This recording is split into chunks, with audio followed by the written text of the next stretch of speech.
ये बताइए ये पर्चा आपने क्यों वापस लेने का निर्णय किया?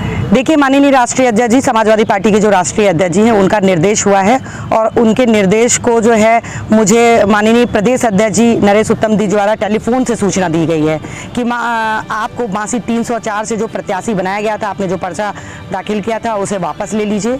इसलिए मैं क्या कहते हैं, निर्देश को मानते हुए अखिलेश जी के इस पर्चे को वापस लेती हूँ। अब मैं बांसी 304 विधानसभा की जो प्रत्याशी बनाई गई थी, ये है AB फॉर्म के साथ, मैं ये पार्टी को उनकी संपत्ति वापस करूँगी।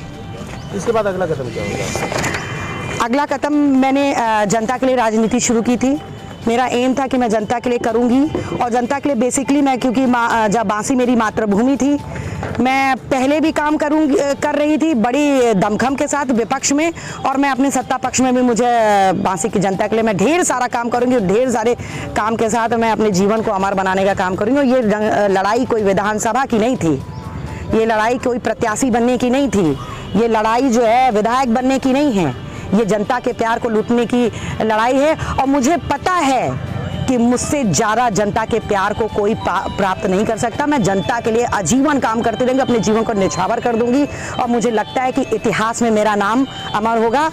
और जनता के लिए काम करते करते मैं अपने जीवन को न्यौछावर कर दूंगी। मैं बांसी की जनता से ये अनुरोध करूंगी कि जो भी मेरे लोग हैं वो बिल्कुल परेशान ना हो, क्योंकि ये मेरा चुनाव केवल विधानसभा तक नहीं है, जीवन प्रयत्न है। मैं जीवन प्रयत्न उनका साथ दूंगी और पार्टी के निर्णय को मैं मान रही हूँ। सपा में अभी बनी रहेंगे आप?